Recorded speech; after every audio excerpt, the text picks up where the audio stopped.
In 1963, in the Nevşehir province of central Turkey, a man was renovating his house. He didn't have a name that made it into the history books. Most versions of the story leave him anonymous, just a resident of Derinkuyu. And I think about that sometimes. Whatever he found it alone, with a sledgehammer in his hand and no idea what was on the other side of his own basement wall. He knocked it down anyway. That's the part I keep coming back to, not the discovery itself, but the ordinary decision that led to it. He wanted more storage space, maybe, or he was chasing a draft of cool air he couldn't explain. He swung the hammer, the wall gave way, and behind it was not the rock he expected, but a room, a carved room, smooth-walled, leading to a passage that dropped down into the dark. He followed it, down through solid volcanic stone, past one level, then another, until the passage kept going long after any reasonable basement should have ended. What he'd broken into wasn't a hidden cellar. It was the roof of a city built entirely underground, in absolute darkness, deep enough and old enough that no one living above it had known it was there. Somewhere beneath his home, in the stone that everyone in that town had walked over their whole lives, was a structure that could hold 20,000 people. I want you to sit with that for a moment before we go any further. 20,000 people, not for an afternoon, for months, maybe longer, in the dark, under a hill in central Turkey, in a city so well hidden that it took a man with a sledgehammer working by accident to find it again. That's where this story begins. Not with the scale of it, not yet. We'll get there slowly, but with a single wall, a single decision, a single, ordinary evening that became something else entirely. Somewhere below us, in the quiet, something waited to be found. It had been waiting a very long time. If you enjoy documentaries like this to fall asleep to, subscribe. I post a new mystery like this every week. Let me tell you what they found, slowly, the way the archaeologists themselves found it, level by level, because that's the only way this place makes sense. The city is called Derinkuyu, which in Turkish simply means deep well. I've always thought that was a strange name for a place this vast, almost too modest, like calling a cathedral a big room. But maybe that modesty is fitting. A well is something you dig when you need water badly enough to keep going down. Maybe that's exactly what this was in the beginning, a well that kept going, and going, and going, until it became something else. The city drops roughly 280 feet beneath the surface. 18 levels cut through a soft volcanic rock the locals call tuff. Tuff, in English, the compressed ash of ancient eruptions that once buried this whole region in grey dust. Only about a third of those levels are open to visitors today. The rest remain closed, some still being cleared of centuries of rubble, some simply too unstable to walk through safely. Which means what we know about Derinkuyu is what we know about maybe half of it. The other half is still down there, in the dark, unmapped. I find that unsettling in a way I can't quite explain. Not frightening, just unfinished, like reading a book with half its pages glued shut. The complex itself covers a wide area. Estimates for its full footprint vary, but archaeologists generally agree the tunnel systems beneath this stretch of Cappadocia extend across several square miles once you include the connecting passages to nearby underground settlements. And there are nearby settlements. That's something I want to sit with for a moment, because it changes the shape of this mystery. Derinkuyu isn't alone. It's the largest known example, but researchers have identified more than 200 underground shelters carved into this region. Some tiny, some enormous, and at least one, Kaymaklı, a few miles to the north, big enough to rival Derinkuyu itself. A tunnel connects the two. Nearly 6 miles of passage cut through solid rock, linking one underground city to another. You could walk from Derinkuyu to Kaymaklı without ever once stepping onto the surface, without ever seeing the sky. Think about what that means. Not one city hidden underground, but a network of them. A civilization that didn't just dig a shelter, it dug a second world beneath the first one, with roads between its rooms. Let's go back to Derinkuyu itself, because the scale only gets stranger the closer you look. 20,000 people. That number comes up again and again in the research, and I want to be honest with you, it's an estimate, not a certainty. No census exists. No ancient record says, and on this day 20,000 souls descended. The figure comes from calculating the livable floor space, the number of rooms, the capacity of the storage chambers, and working backward from there. But even the more conservative estimates put the number in the thousands, and the most commonly cited figure, the one archaeologists returned to, is 20,000 people, along with their livestock. Picture that for a second. Not just people, animals too, sheep, goats, cattle on some levels. All of it brought down into the stone, all of it kept alive in darkness, all of it fed and watered somewhere beneath a hill that, from above, looks like nothing at all, just grass and rock and the quiet Anatolian countryside. The rooms themselves tell you what this place was built to be, not a cave system, not a set of hollows chipped out for hiding in an emergency. A city, in the fullest sense of the word. There are wine and oil presses, the same kind you'd find in any surface settlement of the period. Their basins and channels carved with the same care a mason would give to a temple.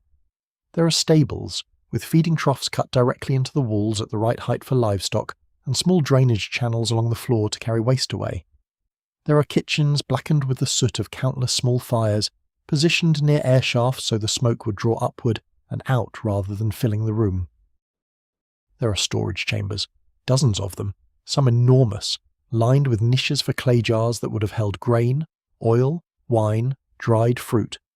There are communal halls, wide rooms with benches carved along the walls, big enough for dozens of people to sit together. There's a room archaeologists believe was used as a school, with long low stone benches arranged facing what might have been a teaching area. There are chapels, one, on a lower level, cruciform in shape, its ceiling carved into a shallow dome, an altar and baptismal font cut from the living rock. There's even what appears to have been a small missionary school, from a much later period when the tunnels were expanded and used by early Christian communities hiding from persecution. Every one of these rooms had to be carved by hand. Every wall, every bench, every niche, every channel. There were no shortcuts here, no prefabricated pieces lowered into place. Someone knelt in the dark with a hand tool and worked the stone away, piece by piece, until a room existed where none had before. I keep returning to the ventilation shafts because I think they're the detail that makes the scale of this place real in a way that numbers alone don't manage. There are at least 52 of them throughout the complex, some running the full depth of the city, from the lowest level all the way to the surface. They're narrow, a few feet across, and remarkably straight, drilled or carved vertically through nearly 300 feet of solid rock. Even now, after thousands of years, the air moves through them. Visitors today can feel it, a cool, steady current rising from somewhere far below, untouched by whatever season it happens to be on the surface. The temperature down there stays close to 55 degrees Fahrenheit, year-round. Not cold enough to be uncomfortable, not warm enough to feel closed in, a kind of permanent, indifferent mildness, the same in July as it is in January. I think that's part of why this place unsettles me the way it does. It doesn't feel like weather, it feels like something outside of time. The wells are just as remarkable, and we'll spend more time with them later because I don't want to rush past what might be the most quietly brilliant part of this entire complex. For now, just know this. Some of the wells at Derinkuyu drop the full depth of the city from the surface to the lowest chamber, tapping into aquifers far below. And critically, this detail matters more than it might seem to at first. Those wells were sealed off from the upper levels in a way that would have prevented anyone on the surface from accessing them or contaminating them, even if they knew exactly where to look. Someone thought about that. Someone, thousands of years ago, thought carefully enough about worst-case scenarios that they engineered a water system an enemy couldn't poison, even with full knowledge of where it was. Let's talk about the doors for a moment too, because I don't think you can understand the scale of Derinkuyu without understanding what closes it off.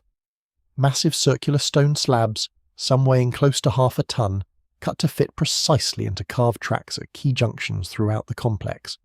When rolled shut, they seal a passage completely. No visible gap, no leverage point, nothing for an outsider to grip.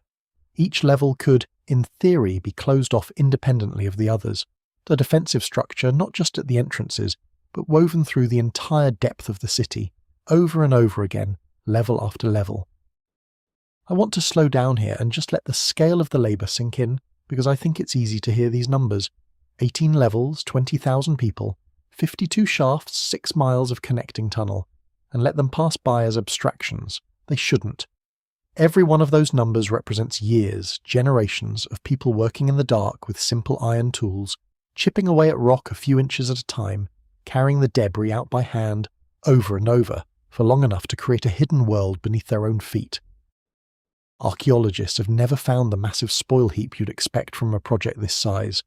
No obvious hill of removed rock sitting beside the city, no ancient quarry clearly linked to it. That absence is its own small mystery, one we'll come back to, because if you carve out 2.5 million cubic feet of stone, that stone has to go somewhere, and right now nobody can say with certainty where it went. The dating of Derinkuyu is its own kind of puzzle too. The earliest sections may date back as far as the 8th century BCE, possibly earlier, cut by Phrygian settlers into the soft volcanic tuff that makes this whole region so unusual. Later, the Byzantines expanded it dramatically, adding levels, carving chapels, using it as a refuge during periods of Arab raids into Anatolia between the 7th and 10th centuries. Later still, it may have sheltered people fleeing Mongol incursions, and later still Christian communities hiding from Ottoman-era persecution. Which means Derinkuyu wasn't built once. It was built again and again, by different hands, different generations, different peoples, each one adding to what the last had left behind, each one trusting the same basic idea, that when the world above became too dangerous, the answer was to go down. That continuity is, I think, the strangest part of the scale. Not just the size of the place in space, but its size in time. 2,500 years at minimum of people returning to the same idea, digging deeper, adding another level, trusting the stone. There are more than 200 other underground shelters scattered throughout this region of Cappadocia, and while none of them match Derinkuyu's size, several come close. Kaymakla, connected by that long tunnel I mentioned, spreads out more horizontally than Derinkuyu does, wider, shallower, but still capable of holding thousands. Volcanic, discovered later, in 1972, has its own defensive innovations, including small holes drilled through the ceilings of certain passages, which some researchers believe were used to pour hot liquid down onto anyone who breached the tunnels below. We'll come back to Volcanic too, because its defences tell us something important about what the builders of these cities feared. For now, I want you to hold this image, a landscape of soft, pale stone, riddled underneath with cities, not caves, not tunnels dug in a panic, cities, with streets and homes and schools and chapels and wells and stables, laid out with intention, connected to each other, refined over centuries, capable of swallowing entire populations whole and keeping them alive, indefinitely, in the dark. Whatever they were preparing for, they were not preparing lightly. The strangest thing about Derinkuyu, to me, isn't any single room or shaft or door. It's the totality of it, the sense that you're not looking at a shelter, but at an entire shadow civilization, built to mirror the one on the surface, waiting beneath it, ready at a moment's notice to receive its people and disappear. 20,000 people, 18 levels, 200 sister sites, 6 miles of tunnel between just 2 of them. Numbers like that don't describe a hiding place. They describe a decision, made and remade across centuries, that the surface world could not always be trusted. And once you start asking why a civilization would make that decision, and keep making it, generation after generation, the real mystery of Derinkuyu begins. Not what they built, why they never stopped building it. We'll get to that. But first, I want to show you how they built it, because before we can ask what they were running from, we have to understand what they were capable of. And what they were capable of, working in darkness, with nothing but stone tools and patience, is almost as hard to believe as the mystery itself. Let me linger a little longer on the geography of the place, because I think it matters for what comes later.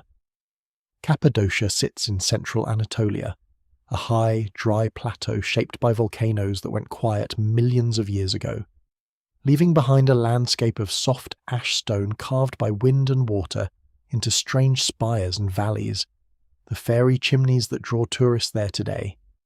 That same softness that lets erosion sculpt the landscape above ground is what let people sculpt the world beneath it. Tough is unusual stone. Freshly exposed, it can be cut almost like dense clay. Given time and air, it hardens, the way certain limestones do, curing into something far more durable. That property alone made a place like Derinkuyu possible in the first place, And I think it's worth remembering that this whole mystery only exists because the stone itself cooperated. Somewhere in the deep past, a mountain's violence gave these people the very material they'd use to hide from violence of their own. I want to talk about the levels themselves in a little more detail, because each one has its own character, its own use, its own quiet logic, and once you start moving through them in your mind, floor by floor, the sheer intentionality of the place becomes hard to ignore. The uppermost levels, closest to the surface, are the simplest. Stables, storage, a winery, its pressing stones still visible, worn smooth by centuries of use. These are utilitarian spaces, functional in the way any ground floor of any building tends to be functional. The rooms you'd want close to the entrance, easy to reach, easy to stock, easy to abandon if you needed to seal the level below and retreat. Descend further and the rooms begin to change in character. This is where you start finding the communal spaces, wide halls with benches, kitchens, small chapels. This is where daily life would have happened, if daily life is even the right phrase for existence this far beneath the sun. Descend further still, and you reach what many archaeologists believe were the living quarters, smaller chambers, some no larger than a modest bedroom, carved close together, forming something like a residential district within the stone. At the lowest excavated levels the tone shifts again. These rooms are more defensible, more isolated, connected by narrower passages, guarded by heavier doors. This is where, if the worst happened, if an enemy somehow breached the upper levels, the last of the population would have retreated. A final redoubt, buried nearly 300 feet beneath the surface, sealed behind stone that a small number of defenders could hold against a much larger force, simply because there was no room for more than one attacker to approach at a time. There's a rhythm to that layout that I find hard to shake once you notice it. Simple to complex, open to enclosed, public to private, exposed to protected. It's the same logic that shapes fortresses everywhere in the ancient world. Walls, then keep, then innermost chamber. Except here, the entire structure is inverted. Instead of building up toward a stronghold, they built down into one. Instead of a tower reaching for the sky, they carved a spine reaching for the center of the earth. I keep thinking about the order of construction too, because it raises its own quiet puzzle. You can't build the lower levels first. There'd be nowhere to put the removed stone, no way to bring in air, no light to work by at all until the ventilation shafts were finished. Which means the ventilation had to come before almost everything else. The city's lungs had to exist before its rooms could. Someone, at the very beginning of this project, had to stand on the surface and begin drilling a narrow shaft straight down into rock, trusting that fresh air would eventually reach depths no one had ever tried to inhabit, with no way of knowing for certain that the plan would work until it was already hundreds of feet underground and there was no easy way back. That's a strange kind of faith. Engineering faith, maybe, the confidence that comes from having done something similar before, on a smaller scale, and trusting the principle would hold at a larger one. But it's still faith. Somebody had to go first, into a hole that didn't yet connect to anything, on the trust that air would follow them down. Let's talk about tools for a moment, because I think it's easy to imagine ancient builders working with something more advanced than what they actually had. The people who carved Derinkuyu, in its earliest phases, would have used stone tools, bronze tools, and eventually iron ones as the Iron Age reached this region. Picks, adzes, simple chisels, nothing that a modern quarry worker would recognise as adequate for a project like this. No power tools, no explosives, no steel-reinforced anything, just human muscle, repeated motion, and an enormous amount of time. Tough is forgiving stone, but it is still stone, and removing 2.5 million cubic feet of it, the estimate most often cited for the complex's full, excavated volume, by hand, with hand tools, in the dark, is not a small undertaking. If you tried to picture the labour in modern terms, you'd be talking about a project on the scale of a small city's infrastructure, undertaken without machinery, without electric light, without modern surveying instruments, and yet the results are precise. The shafts run true, the wells hit water, the levels align. Somebody, working with almost nothing, achieved almost everything. I think that's worth sitting with, quietly, before we move any further into the mystery. Whoever built Derinkuyu wasn't primitive. They were resourceful, patient, and extraordinarily skilled with the limited materials available to them. The gap between what they had and what they achieved is in some ways the first mystery this place presents, long before you even get to the question of why. And there's something almost tender about that gap, if you let yourself sit with it the way I have, lying awake some nights thinking about this place. A community working generation after generation, refining a shelter none of them might ever need to use in their own lifetime, trusting that the effort mattered anyway, trusting that somewhere down the line, a grandchild or a great-grandchild might need exactly this, might need a door that rolls shut, might need a well an enemy can't reach, might need 18 levels of stone between themselves and whatever was coming. That kind of patience is its own kind of mystery. Not how they carve the rock, we can explain that, given enough time and enough hands. The harder question is what kind of certainty convinces a people to keep building a shelter, this elaborate across centuries, refining it, expanding it, teaching each new generation how to maintain it, never quite finishing, because the threat, whatever it was, never quite finished either. I think, too, about the sound of a place like this while it was being built, long before anyone lived in it. Not the hush that visitors encounter today, but the steady percussion of tools on stone, echoing up through half-finished shafts, muffled by distance, by turns in the passage, by the sheer mass of rock between one worker and the next.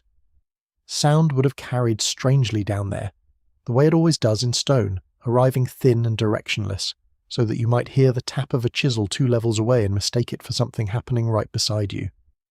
I imagine whole days spent in that kind of sound, rhythmic, unglamorous, more like the patient work of masons finishing a cathedral over decades than the frantic labour of people fleeing an immediate threat. That rhythm tells you something. Panic doesn't build 18 levels of anything, only patience does. There's also the question of coordination, which doesn't get discussed often enough when people talk about Derinkuyu. A project like this couldn't have been the work of a handful of families acting alone. Someone had to decide where each shaft would go. Someone had to track which sections were finished and which still needed clearing. Someone had to make sure the wells, dug independently at different points across the complex, would actually intersect with usable water rather than dry stone. That kind of planning implies leadership, memory, and continuity, the kind of social structure capable of passing detailed technical knowledge from one generation of stoneworkers to the next, uninterrupted, for centuries. We tend to imagine ancient rural communities as simple. Derinkuyu argues otherwise. Whoever organised this had something close to an engineering tradition, even if no name for it survives. We know the scale now. 18 levels, 20,000 people, 52 shafts, 6 miles of tunnel to the next city over, and 200 more cities like it scattered through the stone of this quiet region. A civilization's worth of shelter, built slowly, by hand, in darkness. What we don't know yet, what we're only just beginning to circle, is how. Not how they dug. We've touched on that. I mean how they solved the harder problems, how they moved air through 300 feet of solid rock without a single mechanical pump, how they found water they couldn't see, precisely enough to hit it every single time, how they balanced a half-ton stone door so precisely that one person could roll it shut from the inside. That's where we're going next, because the scale of Derinkuyu is staggering on its own. But the engineering behind it, the sheer, quiet ingenuity required to make a hole this deep in the earth livable, is where the real disbelief begins. Here's a question I keep circling back to, the kind that settles in and won't quite let go. Where did all the rock go? 2.5 million cubic feet, by the most common estimate. That's not a small number, and it's not an abstract one either, because rock removed from a hole has to exist somewhere afterward. It doesn't vanish. If you dig a basement, there's a pile of dirt in the yard. If you dig a subway tunnel, there are trucks, hauling debris away in an endless procession day after day until the job is done. Derinkuyu had none of that. No trucks, no modern haulage.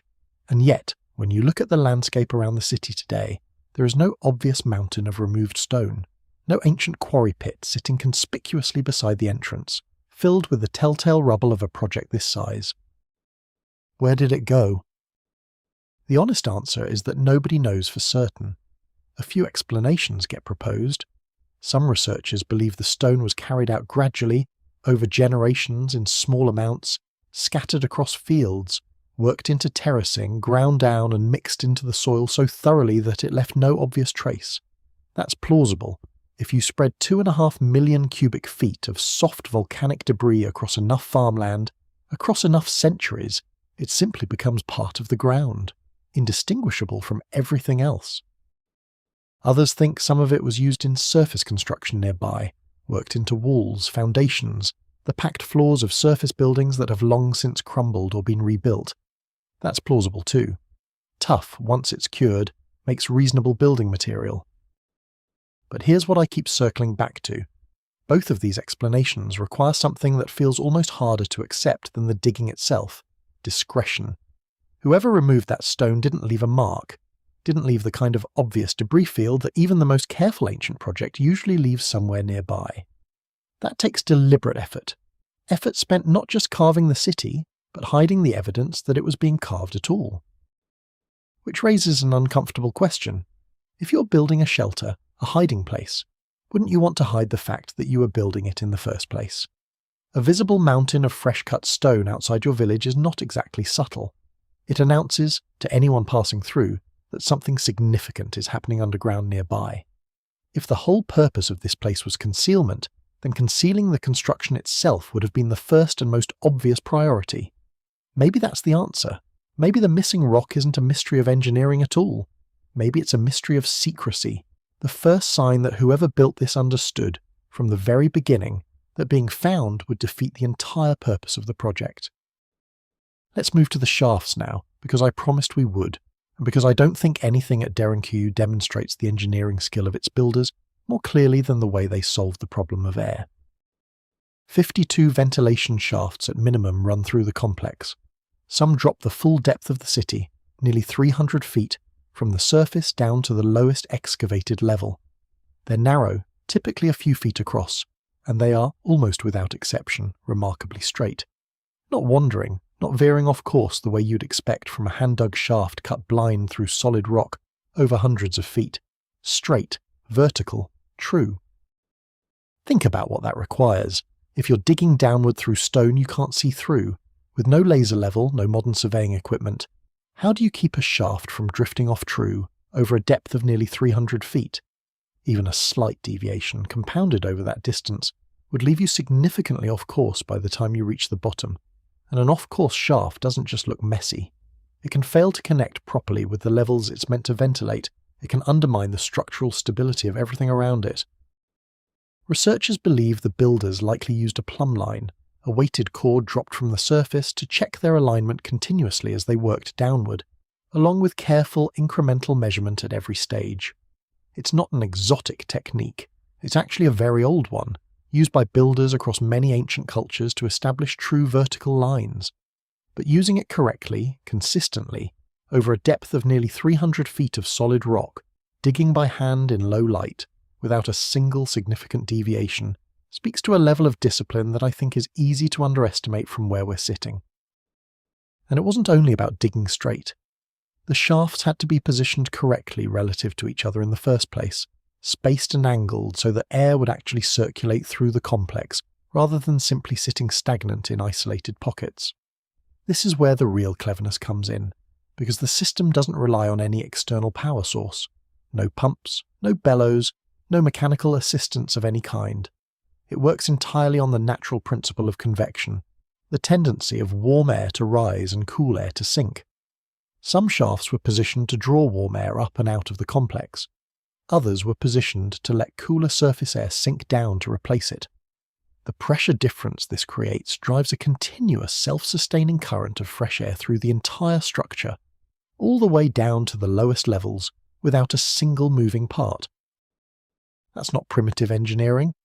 That's an understanding of airflow that took modern engineers centuries to formalize into the kind of passive ventilation systems now considered cutting-edge in sustainable architecture. Somebody in ancient Cappadocia arrived at the same basic principle, through observation and trial and generations of refinement, and built it into solid rock so effectively that it still works today. If you walk through Derinkuyu now, you can feel it. A slow, steady current of cool air moving through passages that have had nobody actively maintaining them for centuries. The system doesn't need us. It never really did. I think about the first workers who had to dig those shafts, though, and it's hard not to feel a kind of quiet awe. They were digging blind into darkness, with no guarantee the plan would even work. You can't test a ventilation shaft before you've finished digging it. There's no partial credit. Either the air moves once it's complete or it doesn't, and if it doesn't, everyone relying on that shaft to breathe hundreds of feet underground is in serious trouble. That means the very first workers on this project had to trust an idea that had never been proven at this scale, dig toward it for months or years, and hope. That's not the kind of trust you extend lightly. It suggests either an extraordinary confidence in the builder's own understanding of airflow, refined from smaller successful projects elsewhere in the region, or a desperation significant enough to justify the risk regardless. Maybe both. Let's talk about the doors now, because their engineering is, in its own way, just as impressive as the shafts, and just as strange once you start asking why they were built the way they were. The stone doors of Derinkuyu are circular, disc-shaped, cut from single pieces of tuff, some as much as 5 feet in diameter and weighing several hundred pounds, occasionally close to half a ton. They roll, rather than swing, along tracks carved directly into the floor and lower walls of the passage they're meant to seal. Rolling a stone that heavy might sound impossibly difficult, but the physics actually work in the builder's favour here. A wheel-shaped object under its own control needs far less force to move than you'd expect, provided the surface it's rolling across is smooth and true, and the tracks at Derinkuyu are smooth. Worn smoother, in fact, by centuries of use, the stone floor beneath them polished by the passage of the doors themselves, over and over, closing and opening, for longer than most modern nations have existed. That wear pattern matters, because it tells us something the design alone can't. These doors weren't built and then abandoned, some emergency measure constructed once and never used. They were used repeatedly, over a long span of time, by people who understood exactly how to operate them, quickly and without hesitation, which suggests either regular drills or, more unsettlingly, regular need. Each door has a small hole bored through its centre, just large enough to pass a spear or a pole through. Practically, this let defenders on the inside see out, or strike out, at anyone attempting to interfere with the door from the passage beyond, without exposing themselves. But it also served a simpler mechanical purpose, giving whoever was closing the door something to grip, a pole they could brace against the stone, and use as leverage to roll it into place. Here's the detail that always stops me, though, every single time I think about it. These doors only open from the inside. There is no mechanism, no leverage point, no handle of any kind on the exterior face. Once a door is rolled shut, it cannot be opened again except by someone on the sealed side of it. Which means, if you are the last person through, if you are the one closing that door behind your community, you are making a decision with no way to reverse it from where you are about to be standing. You are trusting, absolutely, that whoever is on the other side, in whatever remains of the tunnel beyond, either isn't a threat or will simply give up and leave. I find that detail almost unbearably human, in a strange way. It's not a fortress gate, meant to be opened and closed at will by whoever controls it. It's closer to a decision made once, under pressure, that then can't be undone. A door built for people who understood with total clarity that safety sometimes means giving up your own ability to change your mind.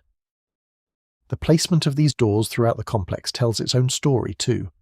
They aren't clustered only at the main entrances, the places you'd expect a defensive door if this was simply meant to keep intruders from getting in from the surface.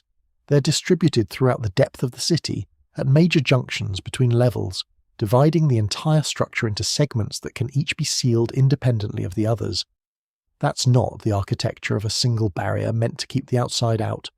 That's the architecture of retreat, built for a scenario in which the outer defences fail, and the people inside need to fall back level by level, sealing each door behind them as they go, buying time again and again until they reach the deepest, most protected chambers at the very bottom. Nobody designs a structure like that unless they've genuinely considered the possibility of losing ground, unless they've thought, carefully and specifically, about what happens if the first line of defense doesn't hold. That's not paranoia in the dismissive sense. That's contingency planning, of a sophistication that any modern defensive architect would recognize immediately. I keep thinking about the wells too, briefly, before we spend real time with them in the next part of our story, because their engineering belongs in this conversation about impossible making.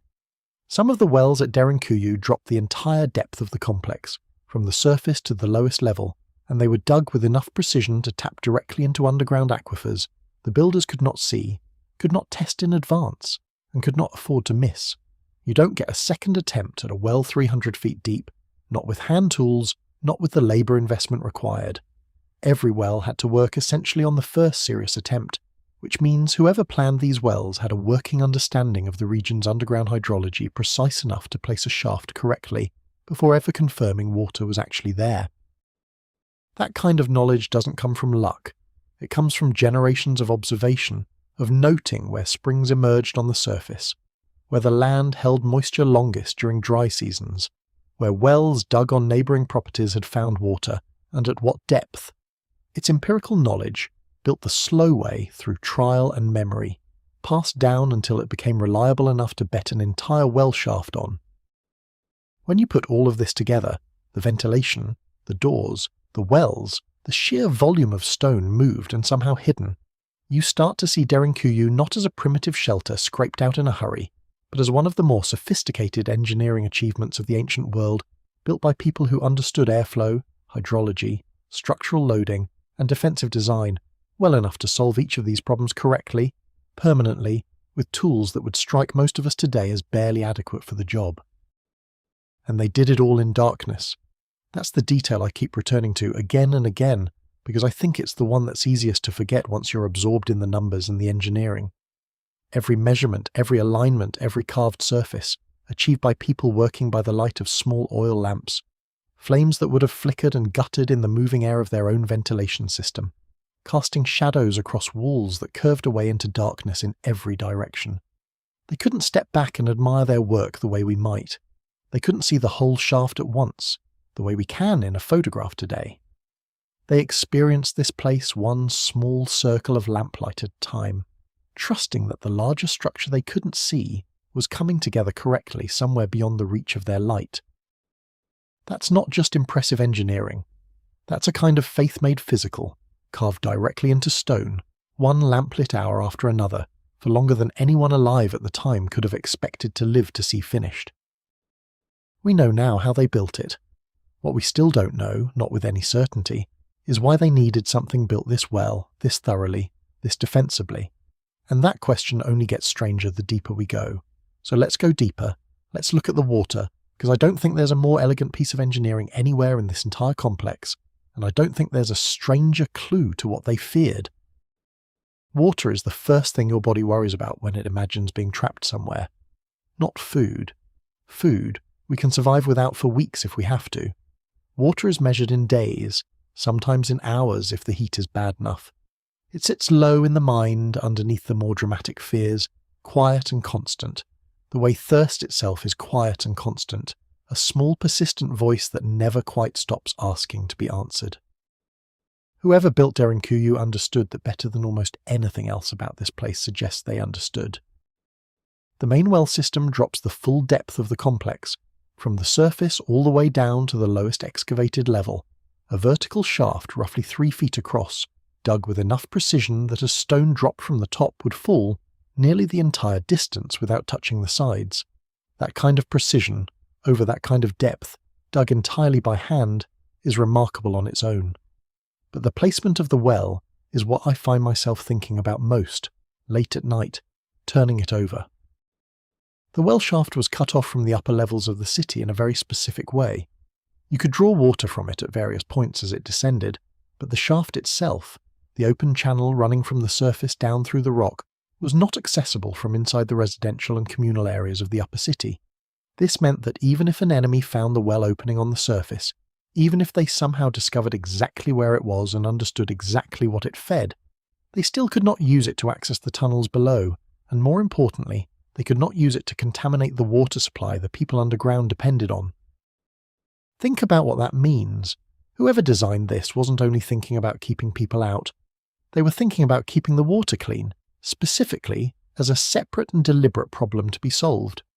That's a level of forethought that goes beyond simple hiding. It suggests they were planning against an enemy or a danger, sophisticated enough to think of poisoning a well as a viable tactic, and organised enough to actually attempt it if given the chance. Small channels branch off the main well shaft at each level, carved to slope gently downward, so water would flow by gravity to collection basins carved into the floor of each significant room. Some of these basins still hold water today, fed by the same slow, silent flow that's been moving through this stone for thousands of years, entirely unattended, entirely self-sustaining. There's something almost eerie about that if you let yourself think about it too long. A system built once so long ago that the people who built it have been gone for millennia, and it simply continues, exactly as designed, without anyone left alive who remembers building it. The water itself comes from deep aquifers, filtered naturally through hundreds of feet of volcanic rock before it ever reaches a collection basin. That filtration matters. Water that's travelled through that much stone arrives clean, free of surface contamination, free of the silt and organic material that plagues river water or shallow wells. In a region where rivers can run muddy after storms, where surface water can carry disease from upstream settlements, or dead livestock or simple stagnation, a deep well tapping a protected aquifer is quite simply the safest water available. The builders of Derinkuyu didn't just find water, they found the best water available to them, buried it, and protected it as carefully as they protected the people who depended on it. Storage capacity backs this up. Throughout the complex, especially near the well systems, archaeologists have identified dozens of large chambers with drainage channels, cut into their floors, and raised collection basins in their corners, clearly designed to hold significant quantities of water in reserve. Estimates for the total storage capacity of the complex, when you account for every basin and cistern throughout the 18 levels, run into the millions of gallons. That number stops me every time I think about it. Millions of gallons of stored water, underground, protected, maintained across generations. That's not the kind of preparation you make for a raid that might last a few days. Nobody stockpiles water on that scale for an inconvenience measured in hours. That kind of storage implies planning for weeks, possibly months, possibly longer if the worst came and stayed. I want to talk about the channels for a moment too, because they reveal something tactical that I think gets overlooked. The distribution channels running between levels included small stone plugs, movable blocks that could redirect or shut off the flow of water to specific sections of the complex. This meant that if one level became compromised somehow, if it was breached or contaminated or simply needed to be abandoned and sealed, its water supply could be cut off independently without affecting the levels above or below it. Each section of the city could, in a real sense, be isolated hydraulically as well as physically, sealed off from both intrusion and contamination at the same time. That's not a simple hiding place. That's a system built by people who had thought through failure scenarios in real detail, who had asked themselves more than once what happens if this level goes wrong, and built an answer into the stone before they ever needed it. There's a guard post pattern near several of the well shafts too. Small carved alcoves just large enough for a single person to stand, positioned close enough to the well opening to observe anyone approaching it, whether from above or from within the tunnels themselves. On the surface that might just look like sensible security around a valuable resource. But it raises a strange question when you think about who exactly needed guarding against. Climbing down a narrow, wet, vertical well shaft in complete darkness is not a realistic way to invade a city. No army does that. If enemies had breached the upper levels and were moving through the complex looking for people to fight, they'd use the main passages, the stairs, the established routes, not attempt to climb down a slick stone shaft barely wide enough for one person's shoulders. So why guard the well specifically? What did they think might come up through the water itself rather than down through the tunnels? I don't have a confident answer to that question. Some researchers point to disease, the possibility that contamination, rather than an armed intruder, was the threat these guard posts were meant to watch for, someone attempting to foul the water supply rather than physically enter through it. Others simply note that ancient peoples across many cultures treated water sources as sacred or vulnerable points, requiring protection, regardless of the practical likelihood of a direct physical threat, a kind of ritual vigilance as much as a practical one. Either way, the presence of these posts tells us that water, more than almost anything else in this complex, was treated as something that needed active, continuous protection, not simply careful engineering. The Romans, centuries later, when they controlled this region, wrote admiringly about the water systems of Cappadocia, describing them as marvels of engineering, evidence of remarkable skill among the local population. But the Romans didn't build these systems. They inherited them, used them, maintained them, and marvelled at knowledge that had already existed, refined and functional, long before their arrival. That continuity matters. It tells us this wasn't a single burst of ingenuity from one particularly gifted generation. It was knowledge passed down, tested, improved, carried forward by people who understood they were building something meant to outlast them.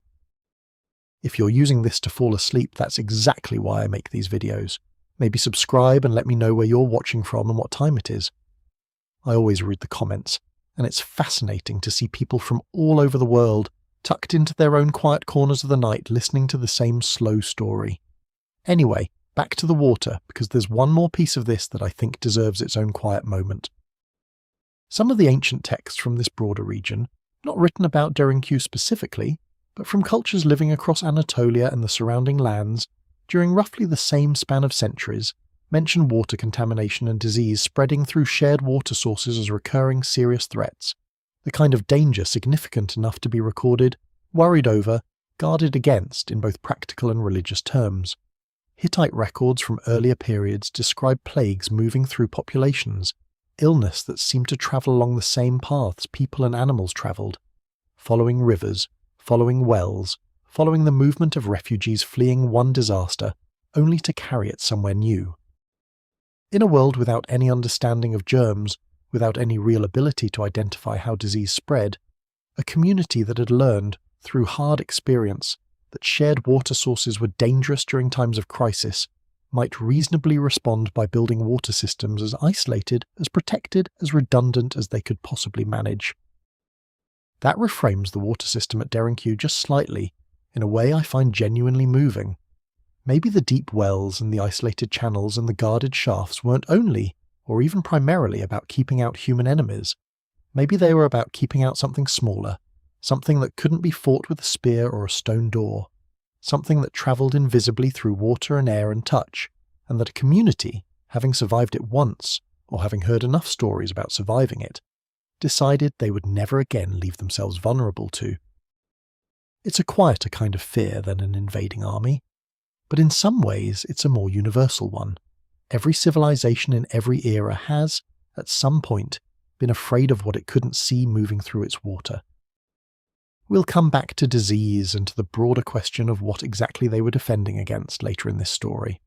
For now, I just want you to sit with the water itself. Millions of gallons, stored in stone, filtered clean through hundreds of feet of ancient rock, still flowing quietly today through channels nobody has maintained in longer than most nations have existed. A system built not just to sustain life underground, but to make sure that life, once sealed away from the surface, would never have to compromise on something as basic, as essential, as clean water to drink. They thought of everything. That's the phrase that keeps returning to me as I move through this place in my mind, room by room, system by system. Not just the big, obvious problems, but the small, quiet ones too. The kind of problems you only think to solve if you've truly imagined, in detail, exactly what it will feel like to need this place, and exactly how badly it will fail you if you get even one part of it wrong. Next, I want to show you the doors again, properly this time. Not just their engineering, but what their placement and their pattern of use suggest about who or what they were built to keep out. Because the deeper you look at the doors of Derinkuyu, the stranger the picture becomes. Let's return to the doors, because I don't think a single pass through them does this detail justice. There are hundreds of these stone discs scattered throughout the complex, distributed not just at the main entrances, but at nearly every major junction between passages, between levels, between one section of the city and the next. Each level, in effect, could be sealed off independently, turning the entire structure into a series of nested compartments, any one of which could be closed to the rest without affecting the others. That's not how you build a simple hiding place. A simple hiding place needs one good door, maybe two, positioned to keep intruders from getting in at all. What Derinkuyu has instead is a system of successive containment, door after door after door, each one buying time, each one forcing an intruder to solve the same problem again and again, level after level, deeper and deeper into the dark. I keep returning to the weight of these doors too, because I think it matters more than it first appears to. Some of them approach 1/2 a ton. Moving that much stone, even along a smooth, well-worn track, takes real effort, real coordination, especially if you're doing it quickly, under pressure, with people still filing past you into the passage beyond. And yet the wear patterns on these tracks tell us this happened, repeatedly, over a long span of time. These weren't ceremonial, they were used, again and again, by people who knew exactly what to do and moved fast enough to matter. The doors near the surface, closest to the main entrances, tend to be simpler, more functional. But the doors deeper in the complex, closer to what many researchers believe were the final refuge chambers at the lowest levels, are heavier, more reinforced, built with additional features like stone bars that could drop into place as a secondary lock once the door itself was closed. That gradient from simple to reinforced from surface to depth tells its own story. Whoever built this expected that if intruders got through the outer defences, the inner ones needed to hold absolutely no matter what. The deepest doors were not built as a first line of defence. They were built as the last one, the point beyond which failure was not survivable. And they only opened from the inside. I said this before, in our earlier conversation about the impossible making of this place, but I want to sit with it again here, because I think its weight deserves more than a single mention. There is no exterior handle, no leverage point accessible from the passage side. Once closed, a door can only be reopened by someone already sealed inside with it, which means every single time one of these doors was rolled shut, behind a group of people retreating deeper into the city, that decision was, in a very real sense, irreversible from where they were standing. They could not change their minds. They could not decide, an hour later, that the danger had passed and it was safe to step back out. Someone else, sealed with them, would have to make that call eventually and open the door from their side. That's a profound kind of trust to build into architecture. Trust not just in the stone, but in each other, in the judgment of whoever was left to decide when it was finally safe to reopen the way back to the surface. The passages connecting these doors are worth pausing on too, because their design is frankly unsettling once you start looking closely at it. Many of the tunnels are deliberately narrow, low enough that an adult has to crouch or bend to move through them, wide enough for only a single person at a time. That narrowness isn't an accident of the carving process, it's tactical. A single defender, positioned correctly in a passage this narrow, can hold off a much larger group simply because attackers cannot approach more than one at a time, cannot use their numbers, cannot overwhelm through sheer force the way they might in an open field or a wide hall. The ceiling height changes constantly along these routes too, dropping suddenly in places, forcing anyone moving through to crouch, then crawl, then stand again, over and over. If you were moving through unfamiliar, this constant shift would be exhausting, disorienting, the kind of thing that slows you down and throws off your balance at exactly the moments you can least afford it. If you knew the passage intimately, the way its builders and its regular residents surely did, you'd move through it almost without thinking, the changes in height becoming second nature, a rhythm rather than an obstacle. That asymmetry, that gap between how difficult this place would be for a stranger and how navigable it would be for someone who belonged here, is, I think, the real genius of the design. It's not simply defended by stone and doors, it's defended by knowledge, by familiarity, by the accumulated memory of generations who grew up moving through these same twisting, narrow passages and never once had to think about where the ceiling dropped, or where the floor sloped, or which turn led somewhere real and which led to a dead end. Because there are dead ends, deliberate ones, as far as researchers can tell, passages that wind promisingly for a stretch and then simply stop, a solid wall where an exit should be. If you were a stranger, moving cautiously through this maze, following what seemed like the most obvious route, you might follow one of these passages for some distance before realizing it led nowhere at all. And by the time you realized, you'd have lost time, lost your bearings, and possibly lost whatever advantage you'd had when you first entered. I find myself thinking too about the acoustics of these spaces, the way sound behaves in stone passages this narrow and this twisted. Voices and footsteps echo strangely underground, bouncing off curved walls, arriving from directions that don't match their actual source. If you are moving through unfamiliar passages, uncertain, listening for danger, this kind of acoustic confusion would be deeply disorienting. the sound of a single person's footsteps somewhere nearby seeming to come from everywhere at once, or from nowhere you could identify. For the people who lived here, who knew these acoustics the way you know the creak of your own stairs at home, that same strangeness would have meant nothing at all. But for an outsider, it would have been one more layer of quiet, deliberate unease, built into the very shape of the stone. All of this together, the successive doors, the narrow passages, the sudden shifts in ceiling height, the deliberate dead ends, the confusing acoustics, adds up to something that goes well beyond simple concealment. This is defensive architecture in the truest sense, designed by people who had thought, carefully and specifically, about how an intruder might move through unfamiliar tunnels, and had built the tunnels themselves to work against exactly that kind of movement. And here's where the first real thread of dread starts to enter this story, quietly, the way it should, without any need to raise its voice. Because you don't build architecture this sophisticated, this specifically tuned to defeat an intruder's disorientation and exhaustion, unless you have genuinely imagined in real detail an enemy capable of following you down here, capable of getting past the outer doors, capable of moving through your tunnels with intent, searching, hunting, room by room.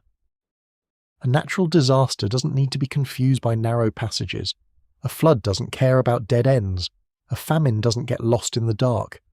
These defences, the ones built into the very geometry of the tunnels themselves, only make sense if the thing you're defending against can think, can search, can choose which passage to follow and which one to abandon. Which means that whatever else Derinkuyu was built to survive, whatever mixture of threats layered into its centuries of construction and expansion, at least part of it, and maybe a significant part, was built specifically to survive something that could hunt them. I don't say that to frighten you. I say it because I think it's the honest shape of the evidence, and because I find something strangely reassuring, rather than alarming, in how thoroughly they prepared for it. Whatever it was, they were ready. They had thought it through, layer by layer, passage by passage, door by door, until the entire underground city itself became a kind of trap in reverse, built not to catch anyone, but to exhaust, confuse, and outlast anyone who came looking for the people hidden inside it. There's evidence, too, of small defensive alcoves carved into the walls of certain passages, spaces just large enough for a single person to stand, positioned at points where an intruder moving through would have their back briefly exposed. Not decorative, not incidental. Someone designed these spaces specifically to allow a defender to wait, unseen, and step out only when the moment was right. That's not the architecture of panic. That's the architecture of a people who had studied the problem of defending a tunnel system carefully enough to develop what amounts to a doctrine, a repeatable set of tactics built directly into the stone. At Uzcanak, one of the other underground cities in this region, archaeologists found something even more specific. Small holes drilled through the ceiling of certain passages, connecting down from a defensible position above to the passage below. The leading theory is that these were used to pour boiling liquid, oil most likely, down onto anyone attempting to move through the tunnel beneath, a tactic with clear precedent in surface siege warfare of the ancient world, adapted here for use underground. That detail matters, I think, because it confirms something important. These underground cities weren't just borrowing loosely from the general concept of hiding. Their builders were borrowing, quite specifically, from the established defensive tactics used in siege warfare on the surface and adapting them, carefully, to work in an entirely different kind of space. That takes real military thinking, real understanding of how sieges unfold, how attackers move, what tactics actually work against a determined organised assault, rather than simply a wandering intruder who might stumble in by accident.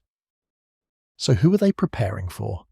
What kind of enemy justifies architecture this deliberate, this specifically tuned, refined and reinforced across generations, layer after layer, door after door, until an entire mountain's worth of stone stood between the people below and whatever they feared above?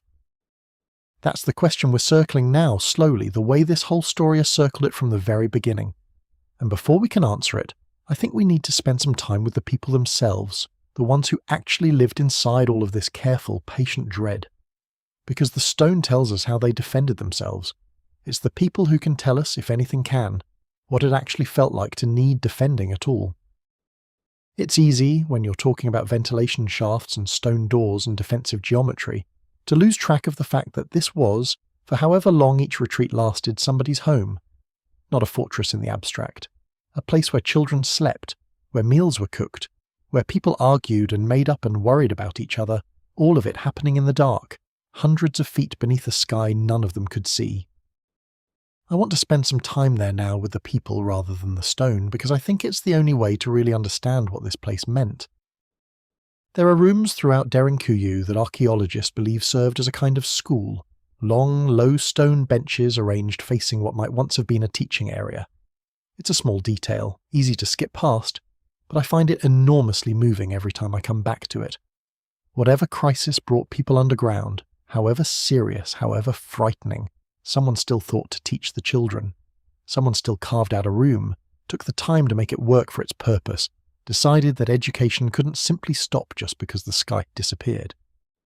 There are chapels too, at least one with a cruciform floor plan and a shallow domed ceiling, an altar and a baptismal font carved directly from the surrounding rock. Later expansions of the underground network, particularly during the Byzantine period, added many more of these, as Christian communities used these tunnels as places of both physical and spiritual refuge, hiding from persecution above while continuing quietly, in the dark, the practices that mattered most to them. Faith, it seems, didn't stay on the surface either. It came down with everyone else and found a way to keep going. The kitchens tell their own quiet story. They're positioned carefully near ventilation shafts, so smoke from cooking fires would draw upward and away, rather than filling the living spaces, or, more importantly, escaping visibly from any surface opening where it might give away the city's location to someone searching for it. That's a small, practical detail, but it required real thought, real planning, someone weighing the very human need to cook warm food against the equally pressing need to remain hidden and finding a way to satisfy both. I think about the smell of those kitchens sometimes, oil lamps and cooking fires and stored grain, mixed with the mineral coolness of the stone itself, and the general closeness of hundreds or thousands of people living in close quarters for an extended stretch.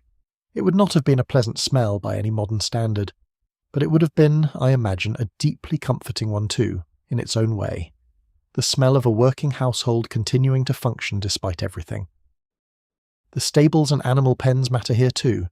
Livestock brought down alongside their owners, sheep and goats primarily, based on the archaeological evidence, kept in dedicated spaces with feeding troughs, carved directly into the walls and drainage channels to manage waste. That's an enormous logistical undertaking on its own, feeding and watering and cleaning up after animals in an enclosed underground space for an extended period. And it tells us something important about how seriously this shelter was meant to sustain, not just protect, its population. You don't bring livestock underground for an afternoon. You bring them because you're planning for weeks or months, and because milk and the occasional slaughtered animal might make the difference between simply surviving and actually thriving during a long confinement. I keep thinking too about what it must have been like for those animals, and I know that sounds like a strange thing to dwell on, but bear with me. Sheep and goats, creatures accustomed to open pasture, brought down into stone corridors lit only by oil lamps, kept there for weeks at a time. Their bleating would have echoed through the tunnels, an oddly comforting, oddly mundane sound in the midst of whatever crisis had driven everyone underground in the first place. A reminder, however small, of the ordinary world continuing to exist, even here, even now. What about the children specifically? There's evidence, though it's admittedly sparse, of small toys and simple carved objects that may have served as playthings, found among the debris in some of the smaller chambers. It's easy to overlook details like this in the middle of a story about defensive engineering and existential threat, but I don't think we should. Whatever fear drove people underground, however serious the danger they were fleeing, they still found ways to let their children be children, even in the dark, even in a place built, first and foremost, to keep death at a distance. Psychologically, though, I think we have to be honest about what an extended period underground would have done to people, especially children raised, even partially, in these conditions. Human bodies are tuned to the cycle of daylight and darkness in ways that go deeper than conscious thought. Our sleep, our mood, our sense of time itself, all of it calibrates against the rising and setting of the sun. Take that away entirely, for weeks or months at a stretch, and something in the mind begins to drift. There's a well-known study from the 1960s conducted by a French researcher who spent an extended period alone in a cave, completely cut off from any external cues about time, no clocks, no sunlight, nothing but his own internal rhythms to guide him. Within a matter of weeks, his sense of time had become deeply unreliable. He slept and woke at increasingly irregular intervals.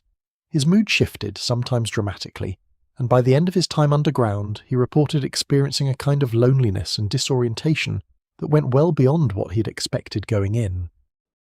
That was one man in the modern era who had chosen the experience deliberately, with full knowledge of what he was attempting and support waiting for him on the outside. Now imagine that same disorientation spread across an entire community, including children, elders, and everyone in between, none of whom chose this, all of whom were driven underground by fear rather than curiosity, with no clear certainty about when or whether they would return to the surface. I think there would have been a real toll to that. Not visible in the architecture, not something you can point to in a photograph of a carved stone room, but present nonetheless, in the quiet exhaustion of people who had lost track of morning and evening, in tempers worn thin by close quarters and constant low-level anxiety, in the particular kind of homesickness that comes not from missing a place, but from missing the sky itself. And yet, the evidence suggests they managed it. Not effortlessly, I imagine, but they managed it, repeatedly across generations, well enough that the underground network kept expanding rather than being abandoned after a single difficult experience. That resilience says something important about the people who lived here. They weren't simply enduring the underground world as a grim necessity. They were, in some real sense, making a life within it, imperfect and difficult as that life surely was. There's evidence of niches carved along the walls of certain rooms, spaced regularly, that likely held oil lamps in a row, suggesting spaces where people gathered together in the evenings, sharing what light they could afford to burn, probably telling stories, maybe singing, doing whatever small things communities do to hold themselves together when the world outside has become too dangerous to trust. I like to imagine those evenings, the soft, uneven light of a dozen small flames, the murmur of voices in a room carved from stone, 300 feet below whatever was happening on the surface, children half asleep against their parents, someone telling a story they'd heard 100 times before, because the familiarity of it mattered more in that moment than the novelty. Health would have been a serious concern too over any extended stay. Without sunlight, the body can't produce vitamin D, and prolonged deficiency leads to weakened bones, general fatigue, a kind of creeping physical decline that would have been especially hard on children, whose growing bodies need it most. Wounds would have healed more slowly in the cool, damp conditions of the lower levels. Muscles would have grown stiff from the lack of open space to move freely. None of this would have been immediately dangerous in most cases, but across weeks or months it would have worn people down, a slow accumulation of small deficits that no amount of careful engineering could fully solve. Disease is the darker concern, and one the builders clearly anticipated, given everything we've already discussed about the deliberate isolation of the water supply. Crowded conditions, recycled air, close quarters among people and animals alike all create ideal circumstances for illness to spread quickly and dangerously. Archaeologists haven't found evidence of mass graves within the complex itself, which suggests that when people did die during these periods of underground refuge, their bodies were likely returned to the surface when conditions allowed, rather than buried within the living spaces of the city. But that absence of evidence doesn't mean death didn't happen here. It almost certainly did at some point across the centuries this place was in use. I think about the leadership required to hold a community like this together too, under conditions this difficult, for this long. Someone had to make decisions about food rationing, about which level would be occupied by which families, about when it was finally safe enough to send someone up to check conditions on the surface. Someone had to manage disputes, comfort the frightened, keep children occupied, maintain some semblance of order among thousands of people living in close, dark, uncertain conditions. That kind of social infrastructure doesn't happen by accident. It requires trust, established roles, and probably some kind of recognized authority, built up over generations of practice, refined each time the community needed to retreat underground and discovered together what worked and what didn't. And then, eventually, it would end. However long each period of retreat lasted, there would have come a day when it was finally judged safe enough to reopen the great stone doors, to climb back up through 18 levels of carved passage and step, blinking, into daylight most of them hadn't seen in weeks or months. I try to imagine that moment sometimes. The shock of sunlight after so long in lamplit stone. The wind felt directly on skin rather than filtered through carved ventilation shafts. The simple, overwhelming fact of open sky, stretching out in every direction after so long spent measuring the world in a few feet of passage at a time. I imagine there would have been tears. I imagine there would have been laughter too, the particular kind that comes from relief so total, it needs somewhere to go. And I imagine, underneath both of those, a quiet awareness that had settled into everyone by then, adults and children alike, the understanding that this wasn't over, that somewhere below their feet, the tunnels remained, maintained, ready, waiting for the next time the world above became too dangerous to trust. That's the human cost of Derinkuyu, carved as clearly into the pattern of daily life as any engineering detail carved into the stone itself. Not a single dramatic event, but a repeated generational negotiation with fear, managed as gracefully as anyone could manage it, by people who refused to let that fear stop them from building schools and kitchens and quiet evening gathering spaces, even 300 feet underground, even in the dark. Which brings us, finally, to the question this entire story has been circling from the very beginning. What were they actually afraid of?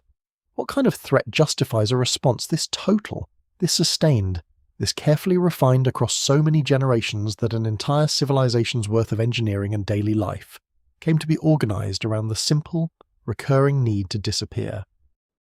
Let's sit with that question properly now. Let's look at it from every angle we have.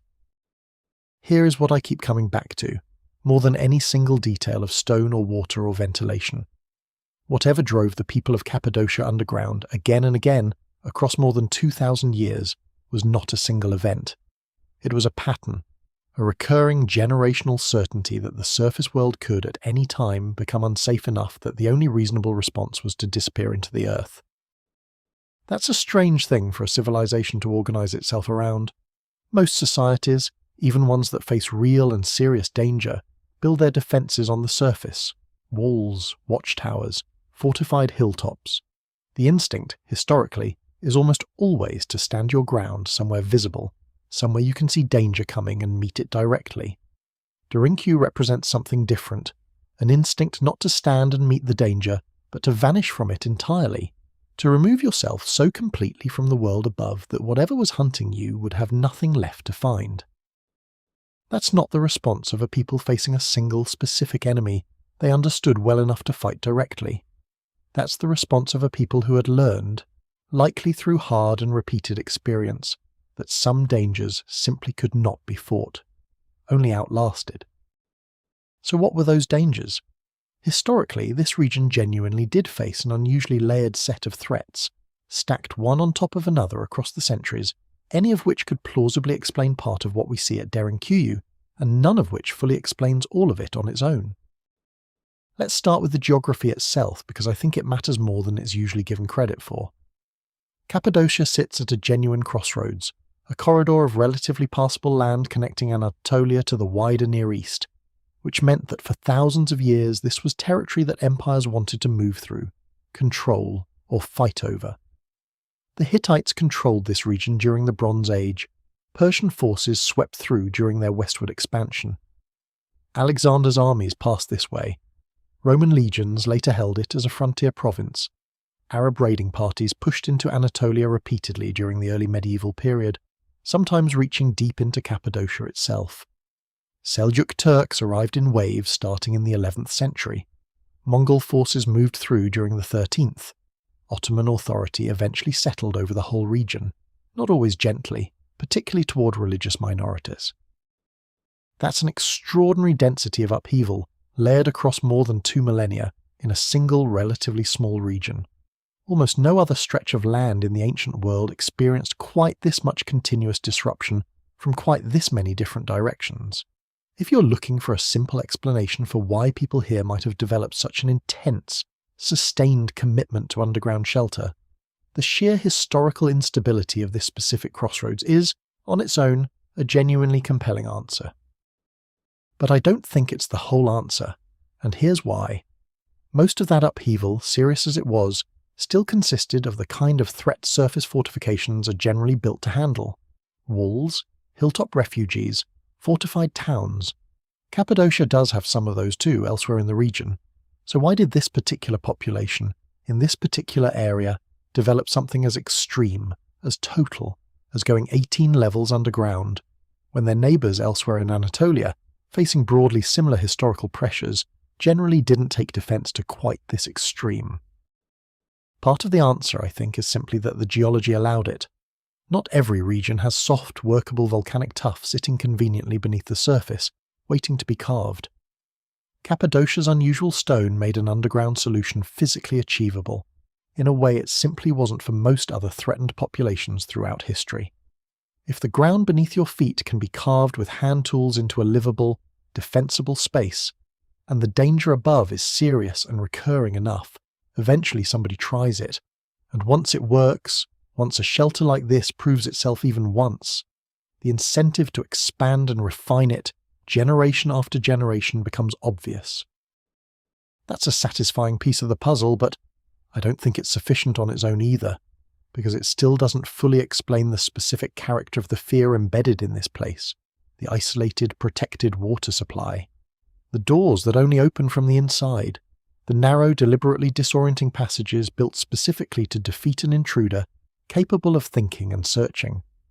These aren't just defences against the general historical chaos of a contested crossroads region.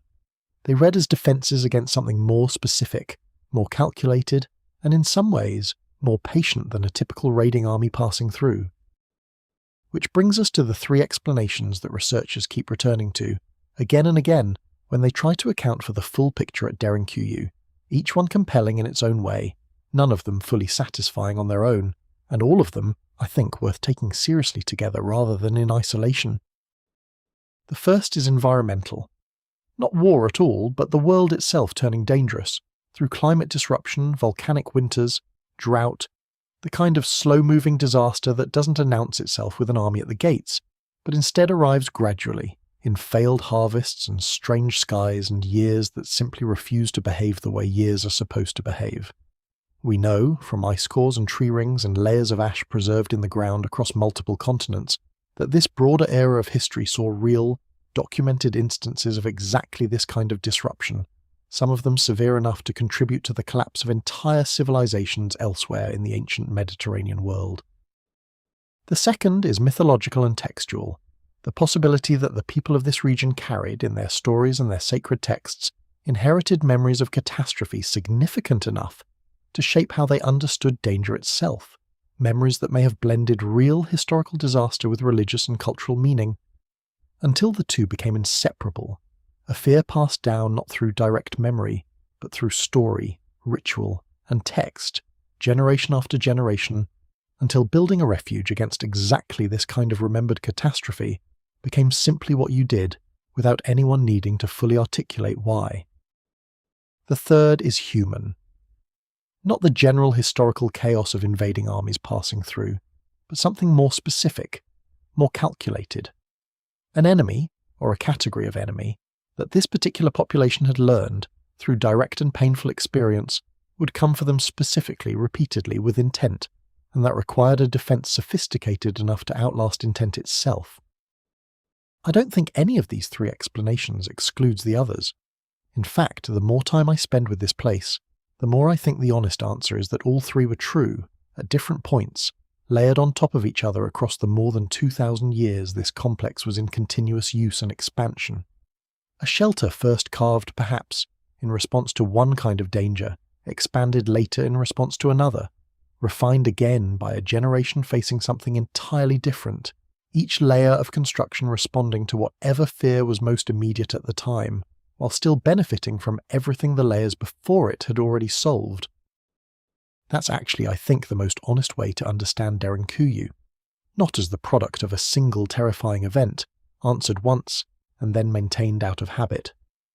But as a living response to danger itself, in whatever form it happened to take across 2,500 years of continuous layered history, a shelter built not against one enemy, but against the entire category of things that can make the surface world unsafe. War, weather, disease, empire. Each one, in its turn, driving another generation of builders back down into the stone, adding another level, refining another door, deepening another well, until the whole vast structure became something closer to a permanent institution than a single emergency response.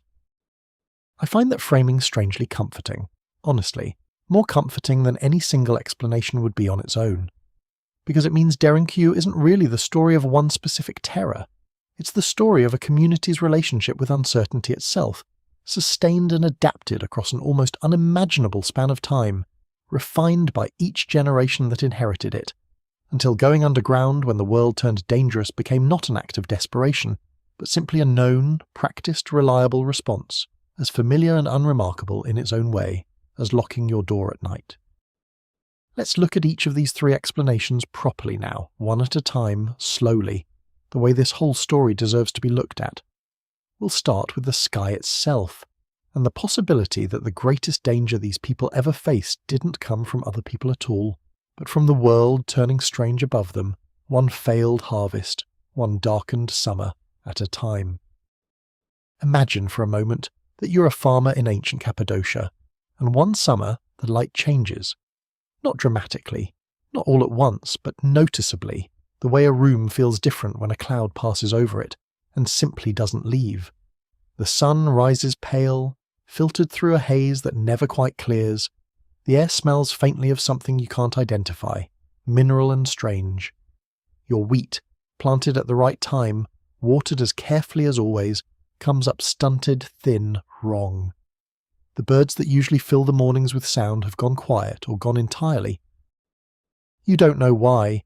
You have no way of knowing why. Somewhere, possibly thousands of miles away, a volcano you've never heard of has erupted, throwing enough ash and sulfur into the upper atmosphere to dim the sun itself for months, sometimes years, altering weather patterns across entire continents. But you don't know that. All you know is that the world has stopped behaving the way it's supposed to, and your family is hungry, and it isn't getting better. This is not a hypothetical scenario. This is documented history, repeated more than once, and I want to walk you through some of the clearest examples, because I think they help explain why an underground refuge might have made sense not just against armies, but against the sky itself. In the year 536 of the Common Era, long after Derinkuyu's earliest levels were carved but well within the span of its continued use and expansion, a mysterious dimming settled over large portions of Europe and Asia. The Byzantine historian Procopius wrote that the sun gave off its light without brightness, like the moon, for the better part of a year. Modern climate scientists studying ice cores and tree rings from this period have confirmed that something catastrophic happened, likely a massive volcanic eruption, possibly in Iceland or North America, that threw enough material into the atmosphere to trigger what's now considered the coldest decade in over 2,000 years. Crops failed across huge swaths of the known world, famine followed, disease followed the famine, entire regions destabilized. People living through that decade had no concept of volcanic winters, no understanding of atmospheric ash or sulfur aerosols. All they knew was that the sun had grown weak, the cold had grown savage, and nothing they tried seemed to bring the harvest back. Some historical accounts from this general period describe people fleeing to caves, cellars, anywhere that offered shelter from a world that had simply stopped cooperating.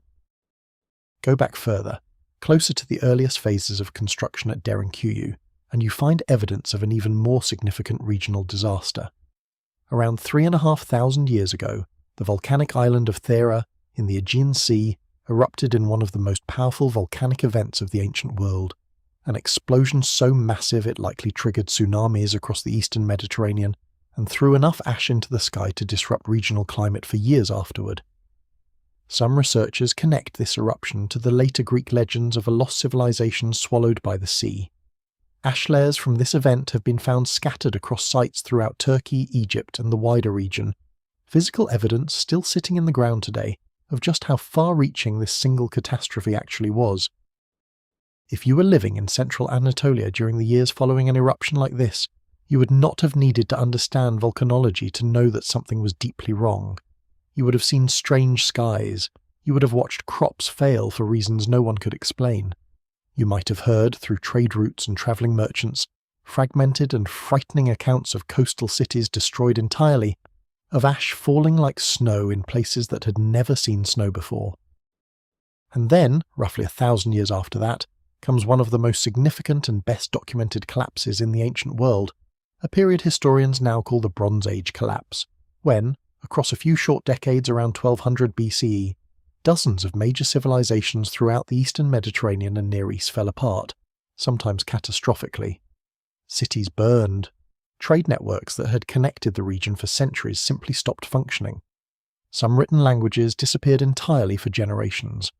For a long time, historians assumed this collapse was driven primarily by invasion, waves of raiders sweeping through and toppling one weakened kingdom after another.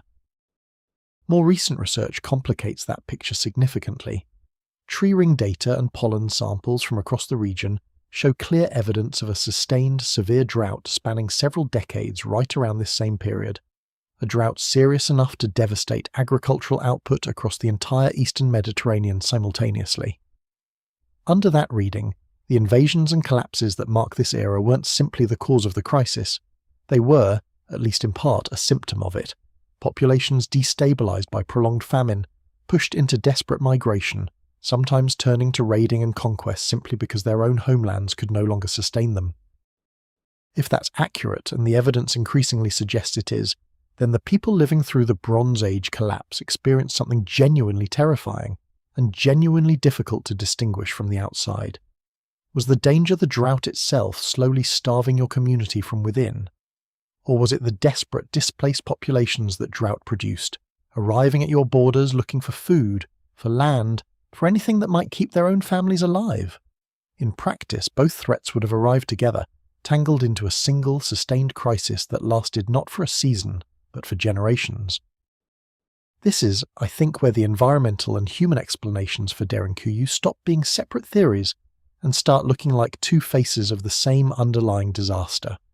A drought doesn't just kill crops, it creates refugees, it creates desperate neighbours, it creates exactly the kind of chaotic, unpredictable danger that a deep, self-sufficient underground shelter, stocked with stored grain and protected water, would have been uniquely suited to survive. Let's think, too, about what an underground refuge actually offers against this kind of threat. Specifically, because I think it clarifies why people might have turned to it rather than simply migrating elsewhere, which is the more common historical response to prolonged environmental crisis.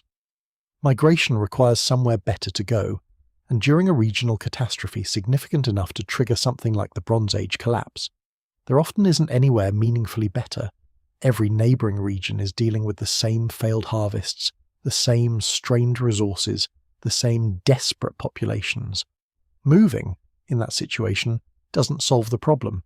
It just relocates you into someone else's crisis, usually as an unwelcome stranger with nothing to offer and everything to need.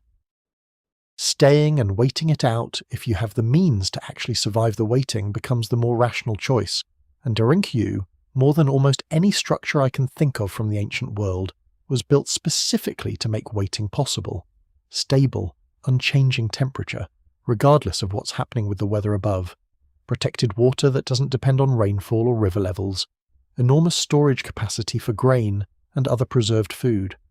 A sealed, defensible space that keeps out both the elements and whatever desperate displaced populations a prolonged regional disaster might send wandering through the countryside, looking for resources that no longer exist on the surface. Under this reading, the underground city isn't a response to any single kind of threat. It's a response to instability itself, built flexibly enough to handle whatever specific shape that instability happened to take in a given generation. War, famine, drought, displaced populations, disease following in famine's wake, all of it in practice requiring roughly the same solution: remove yourself from the surface entirely until conditions above stabilize enough to return. I think about the ash layers specifically too, the physical evidence still preserved in soil samples across this region, marking moments when the sky itself turned strange and dangerous, sometimes for years at a stretch. Each of those layers represents a period when the ordinary rules of the world, the reliable rising of the sun, the predictable rhythm of the seasons, simply stopped holding. If you lived through even one of these periods, if you watched the sky darken and the crops fail and had no explanation beyond fear and speculation, I think it would be entirely reasonable to conclude that the surface itself could not always be trusted, and to start building, patiently, generation after generation, somewhere that could be trusted instead. None of this proves definitively that environmental catastrophe alone explains everything about Derinkuyu. I don't think it does, but I think it explains something real, something layered underneath the more commonly discussed threat of invading armies, a deeper, quieter fear of the sky itself turning strange, of the world simply refusing, for reasons no one could name, to behave the way it was supposed to. And once you've lived through that kind of disaster, once, even, you don't forget it. You build for it. You teach your children to build for it too. There's another layer to this theory that I find genuinely fascinating, and it has less to do with volcanic ash and more to do with how people, without any scientific framework for what was happening to them, tried to make sense of disasters like these at all. Because long before anyone understood atmospheric aerosols or climate disruption, people still needed an explanation for why the sun had grown weak, why the crops had failed, why the world itself seemed to be turning against them, and the explanations they reached for weren't scientific, they were mythological. Which is exactly where we're going next. Before science, there were stories. And I don't mean that dismissively, the way we sometimes use the word myth today to mean something untrue. I mean it the way ancient people actually used their stories, as a way of holding on to something real that they had no other framework to explain. Long before anyone could measure atmospheric ash or trace tree rings back to a specific volcanic winter, communities facing exactly the kinds of environmental catastrophes we just discussed still needed to make sense of what was happening to them, and the explanations that emerged across dozens of unrelated cultures spanning thousands of miles share a strange and consistent set of themes: darkness that lasts too long, floods that swallow the world, winters that never end, skies that turn to fire or to stone or simply refuse to clear. I want to walk through a few of these stories with you now slowly, because I think the patterns matter more than any single tale on its own. The oldest written story we have, the Epic of Gilgamesh, composed in Mesopotamia more than 4,000 years ago, includes an account of a catastrophic flood sent to destroy humanity, survived only by a single man who builds a boat, saves his family and his animals, and waits for the waters to recede. It's a story most people recognize immediately, because a strikingly similar account appears later in the Hebrew Bible, in the story of Noah. Two separate cultures, separated by centuries and considerable distance, both preserving essentially the same core memory. The world can end in water. Only a few, warned in time and prepared, survive it. Ancient Egyptian religious texts describe a nightly battle between the sun god and a great serpent of chaos, a struggle that has to be won over and over every single night, simply for the sun to rise again the next morning. On the surface, it reads as pure mythology, a story to explain the ordinary cycle of day and night. But look closer, and there's something more specific embedded in it too, an underlying anxiety that the sun's return is never actually guaranteed, that it has to be fought for, and that someday the fight might not go the right way. In Greek mythology, the story of Persephone explains the changing seasons through her seasonal descent into the underworld, and her mother's grief, which causes the world above to grow cold and barren until her daughter returns each spring. Read simply, it's a beautiful explanation for autumn and winter. But consider it against the backdrop of a genuine, extended agricultural failure, a winter that stretched on longer than it should have, a spring that arrived late, or not fully, for 1 year or several, and the story takes on a sharper edge. It becomes not just an explanation for the ordinary cycle of seasons, but a kind of cultural memory of what happens and what it feels like when that cycle breaks. Scandinavian mythology describes something called the Fimbul winter, a winter of unprecedented severity and length, one that stretches on for 3 consecutive years, without any summer between them, so brutal that it precedes the mythological end of the world itself. It's tempting to read this simply as dramatic storytelling, but many historians now connect this specific myth to a real, documented climate event, the same 536 CE atmospheric dimming we discussed in the previous section, whose effects were felt strongly across northern Europe and appear to have left a lasting mark on the oral traditions of the region. Similar themes appear across cultures with no plausible direct contact with one another. Ancient Chinese texts describe periods when heaven's anger manifested as reddened or blackened skies, accompanied by drought and catastrophic famine. Sanskrit epics from ancient India include accounts of years without rain, dust storms dark enough to block the sun entirely, and skies that rained fire rather than water. Some indigenous traditions in North America preserve stories of a long darkness, a period when the sun failed to rise as expected, forcing communities to shelter however they could until light finally returned. Why would so many unrelated cultures, separated by vast distances and no meaningful contact, independently develop such strikingly similar stories? One possibility, and it's the one that increasingly convinces researchers studying this question, is that these stories aren't simply parallel inventions. They're memories, carried forward across generations through the only mechanism available before written history, oral storytelling, gradually transformed and dramatized over time, but still preserving at their core something true about disasters that actually happened. Scholars have a term for this cultural memory, the idea that a community's collective stories can preserve genuine historical information across remarkably long stretches of time, even after the specific factual details have been lost or reshaped into something more symbolic. A real flood becomes, generations later, the flood, a single defining catastrophe standing in for an entire category of similar events. A real multi-year climate disruption becomes, in the retelling, a battle between gods, or a punishment for human wrongdoing, or a season that simply refuses to end. I find this idea genuinely moving, honestly, more than almost anything else in this whole investigation. It suggests that the myths people told each other, gathered around fires, weren't simply entertainment or superstition. They were, in a very real sense, survival information, encoded into a form that could actually last, passed down accurately enough, across however many generations, to still carry a genuine warning at their centre.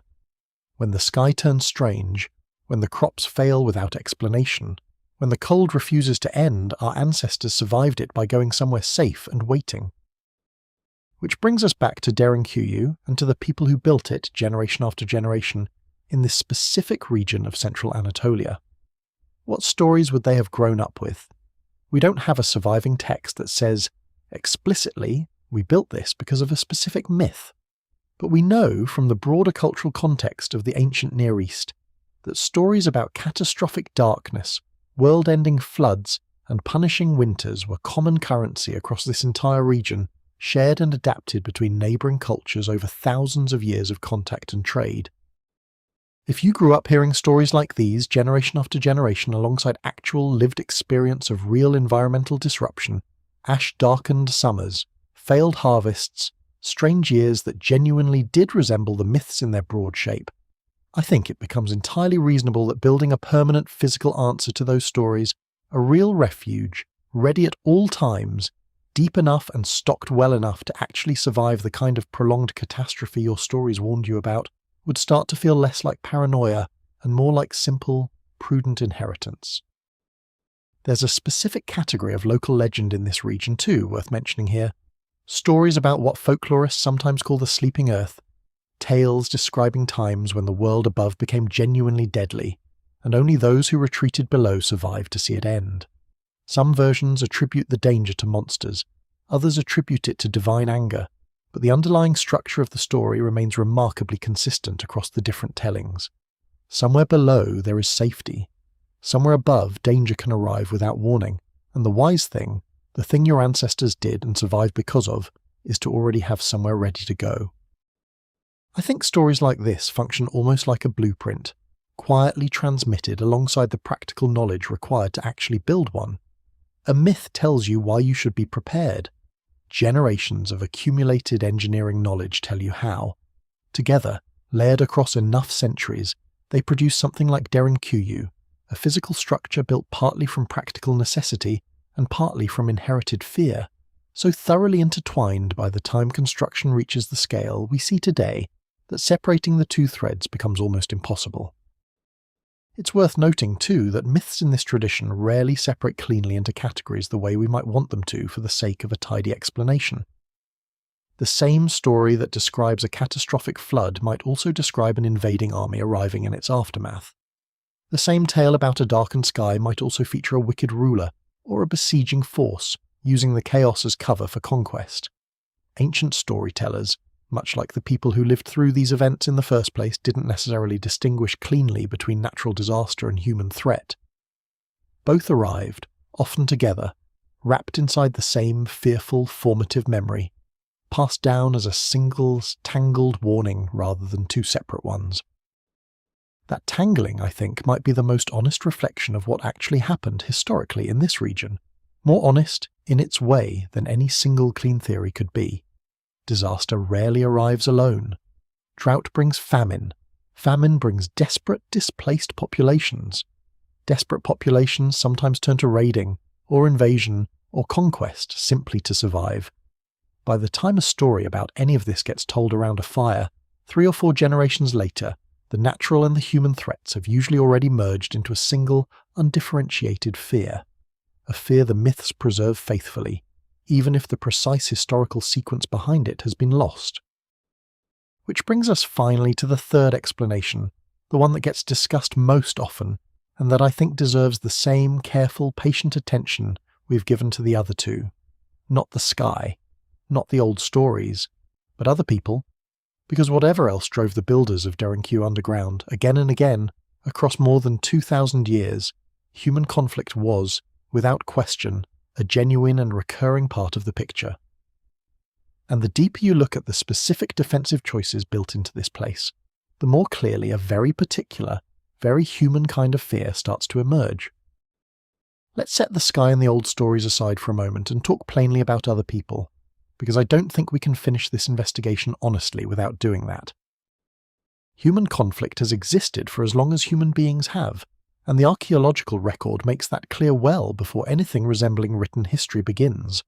Some of the oldest skeletal remains ever found show unmistakable evidence of violence, healed fractures, blade wounds, the marks of organised conflict rather than isolated accident. War, in some form, is not a modern invention layered onto an otherwise peaceful ancient world. It's a constant, present in nearly every era and every region we have evidence for, including this one. Cappadocia, as we discussed earlier, sat directly along one of the most contested corridors in the ancient and medieval world, a crossroads passed through, fought over, and occupied by an extraordinary sequence of different powers across more than 2,000 years.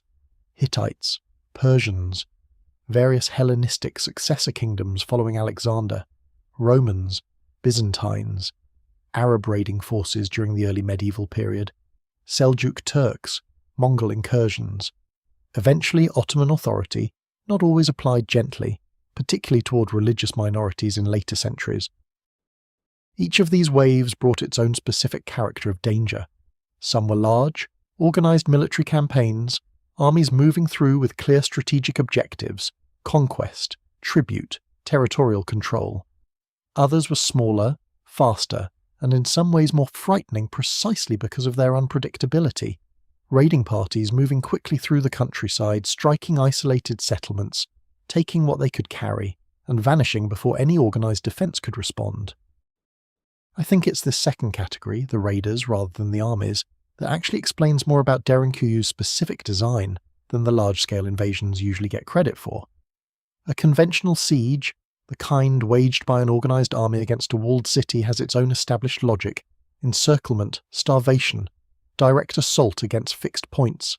Cities historically defended against this with walls, towers and fortified gates, the standard toolkit of ancient and medieval military architecture, tools this region absolutely also used in its surface settlements. But Derinkuyu isn't built like a walled city. It's built like something meant to disappear entirely, to remove the target from the equation altogether rather than defend it in place. And that specific strategy, vanishing rather than fortifying, makes the most sense against an enemy who moves fast, who can't be reliably predicted or negotiated with, and against whom the safest response isn't confrontation, but simply not being there when they arrive. Arab raiding campaigns into Byzantine Anatolia, particularly frequent and destructive during the 7th through 10th centuries, fit this pattern closely. These weren't always full-scale invasions aimed at permanent conquest. Many were seasonal raids, organised expeditions that moved through Byzantine frontier territory, Cappadocia prominently among it, looting, capturing prisoners, and withdrawing before Byzantine forces could organise an effective response. For a farming community living in this frontier region, that pattern would have meant living with a very specific recurring rhythm of danger, periods of relative calm punctuated by sudden, fast-moving threats that arrived with little warning and departed just as quickly. Byzantine chronicles from this period do describe local populations fleeing to underground refuges during these raids, and while these accounts don't specifically name Derinkuyu, the broader pattern they describe matches the underground network of this region closely. Communities that had learned, through repeated hard experience, that raiders moved fast and struck without warning, and that the safest response wasn't to fight, but to disappear completely, taking their livestock, their stored food, and their families with them until the danger passed. This is where I think the specific engineering choices we've already discussed start to make a great deal of sense. The narrow, disorienting passages, deliberately difficult for a stranger to navigate quickly. The stone doors, positioned not just at entrances but throughout the complex, allowing successive layered retreat if outer defences were somehow breached. The isolated, protected water supply, safe from contamination even if an enemy discovered its general location. None of this reads as defence against a slow-moving siege army, patient enough to surround a fixed position and wait it out.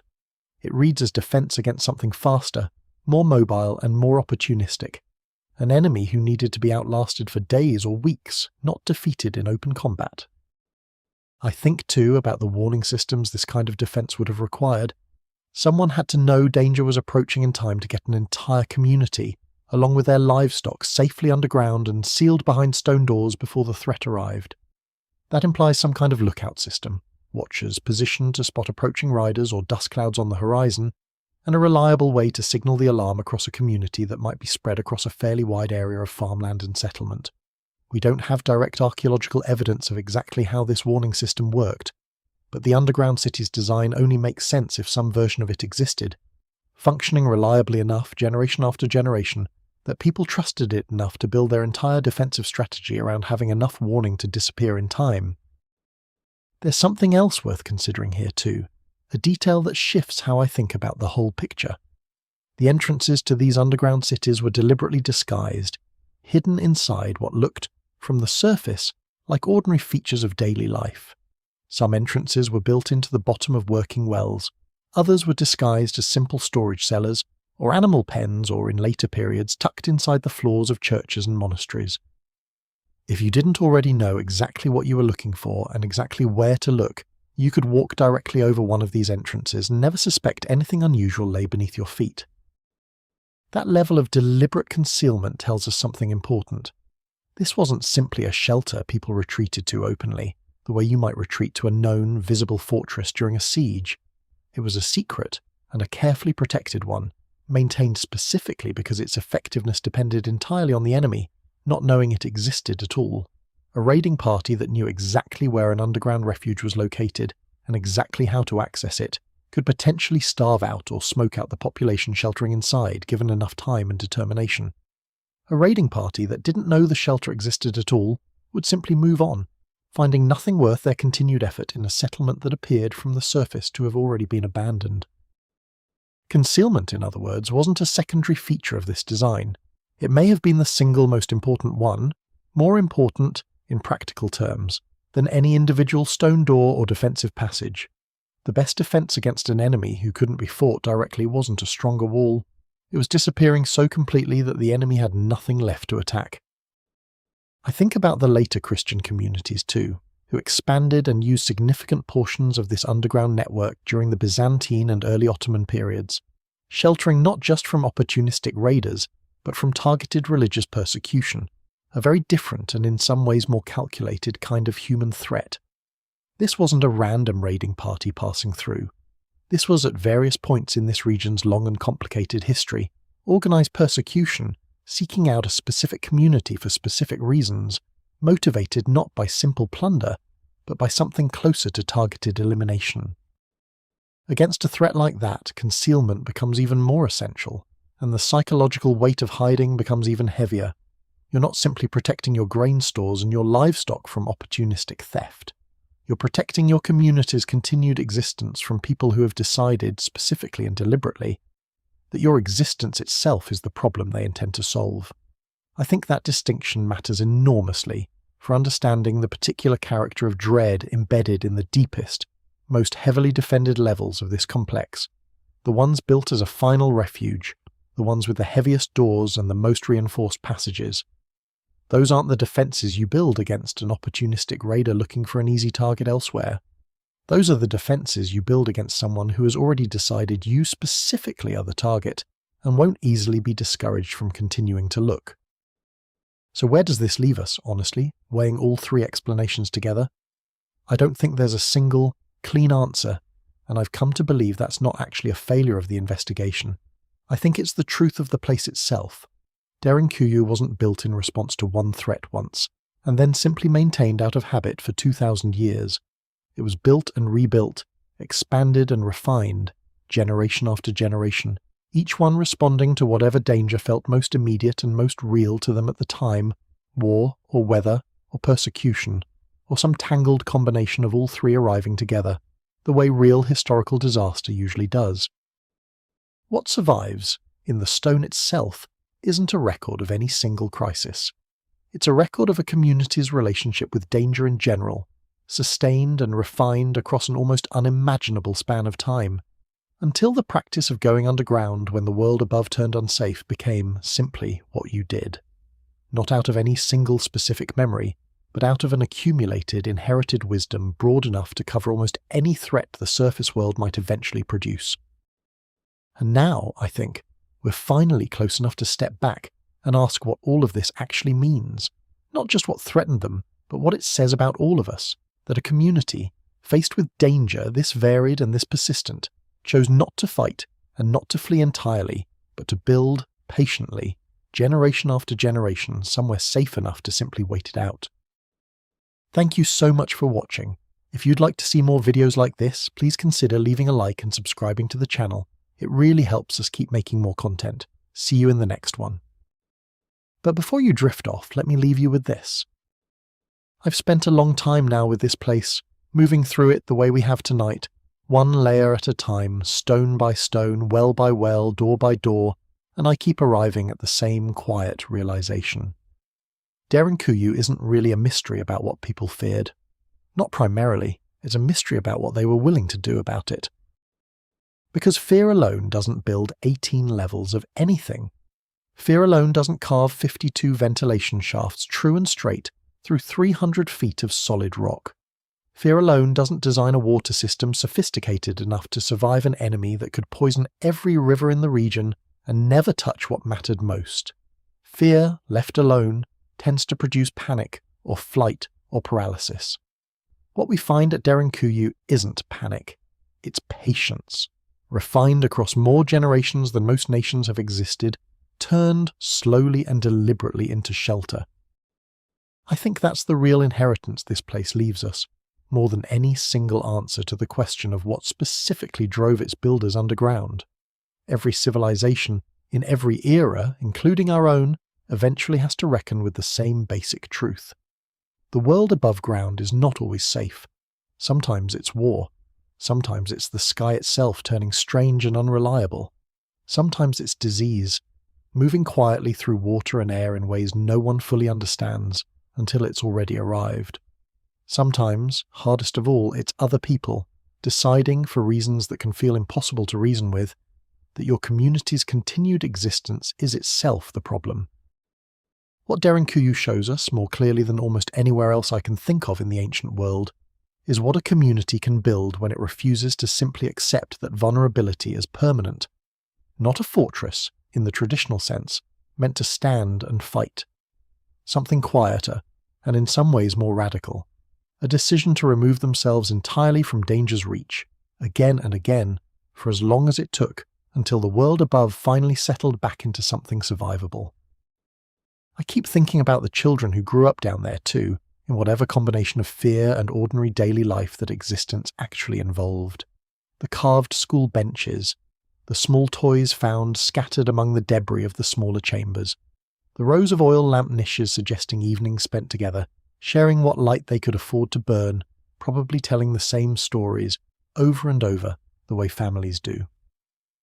Whatever terror drove their parents and grandparents underground in the first place, those children still had childhoods, carved carefully out of stone and darkness by adults determined that fear would not be the only thing passed down to the next generation.